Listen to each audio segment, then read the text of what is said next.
ওজন বাড়া যে 9 নম্বর পয়েন্ট, 8 নম্বর পয়েন্ট, সেটা হলো একটু ফার্স্ট যাবো। হ্যাঁ, সেলিব্রেশন, পার্টি হচ্ছে, আনন্দ হচ্ছে, মজা হচ্ছে।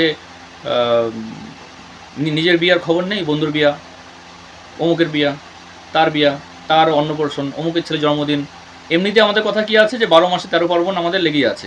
এই জন্মাষ্টমী গেল, ঠিক আছে। ওই একজনকে বললাম ট্রেনিংয়ে জয়েন করতে, বলে তালের বড়া বানাচ্ছি। জন্মাষ্টমী গেছে কবে, এখন তালের বড়াই বানাচ্ছে, আমি ট্রেনিংয়ে জয়েন করতে পারবো না। শরীরটাও তালের বড়ার মতো গোল হয়ে যেতে পারে, ঠিক আছে। তো এটা কিন্তু একটা সেলিব্রেশনের মধ্যে পড়লো, ঠিক আছে। দেখেন ওই জন্য কিন্তু উনি আজকে নেই ট্রেনিংয়ের মধ্যে। তো আজকে আমাদের ওই বিভিন্ন ধরনের পূজা, বিভিন্ন ধরনের সেলিব্রেশন, এবং এমন অনেক পূজা আছে যেটা নাকি আমাদের হয়তো আগে নিয়ম ছিল না, এখন নিয়ম তৈরি হয়ে গেছে। সেটা রক্ষাবন্ধন হইতে পারে, ভাইফোঁটা, পুজো, বা আদার্স যেই বললাম যে বন্ধুর বিয়ে, বন্ধুর বিয়ে, চল আজকে পার্টি, ঠিক আছে। বন্ধুর নতুন গার্লফ্রেন্ড হয়েছে, পার্টি।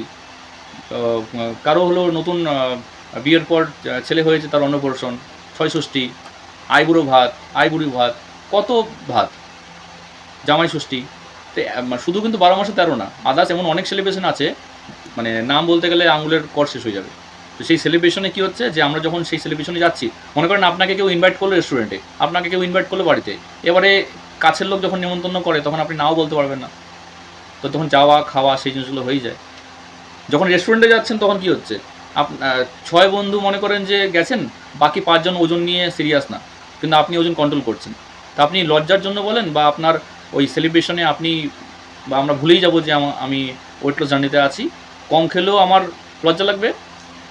আর বন্ধুদের মাঝখানে আমার, মানে যদি আমি হেলথ নিয়ে বলি, ওয়েট লস নিয়ে বলি, তাহলে হয়তো সেটা বলবে না। তো জন্য যখন পার্টি সার্টি হয় তখন এতটা ইনটেক হয়ে যায় ক্যালোরি, যে তখন 10 ডেজ কিন্তু আর ওজন কমে না, ঠিক আছে। 10 নম্বর পয়েন্ট হলো লজ্জা। লজ্জা কি, যে লজ্জার জন্য কিন্তু আমাদের ওজন কমতে চায় না, যেটা কিন্তু এই সেলিব্রেশনের সঙ্গে অ্যাড আছে।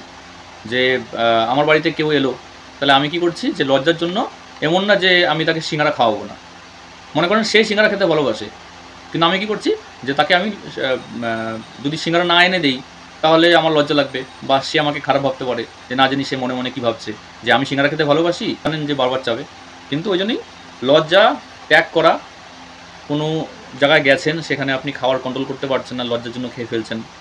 কিছু সময় লজ্জার জন্য মানুষে খায় না, কিছু সময় লজ্জার জন্য মানুষে খেয়ে ফেলে।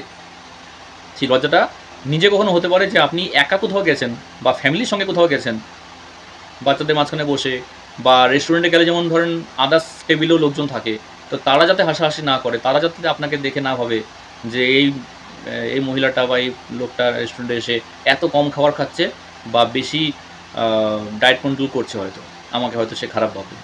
কিন্তু ব্যাপারটাই কিন্তু উল্টো, আমরা কি করি, তাদের মতো হয়ে যাই, তাদের থেকে আমাদের মতো করি না, আমরা অন্যের মতো হয়ে যাই, ঠিক আছে। তার জন্যই ওই একটা কথা আছে না, লজ্জা, ঘৃণা, ভয়, 3 থাকতে নয় দরকার। কারণ শরীর যদি উন্নত নাই, তাহলে আমাদের চিন্তাভাবনা বা কাজের ক্ষেত্রে কিন্তু উন্নতি হবে না।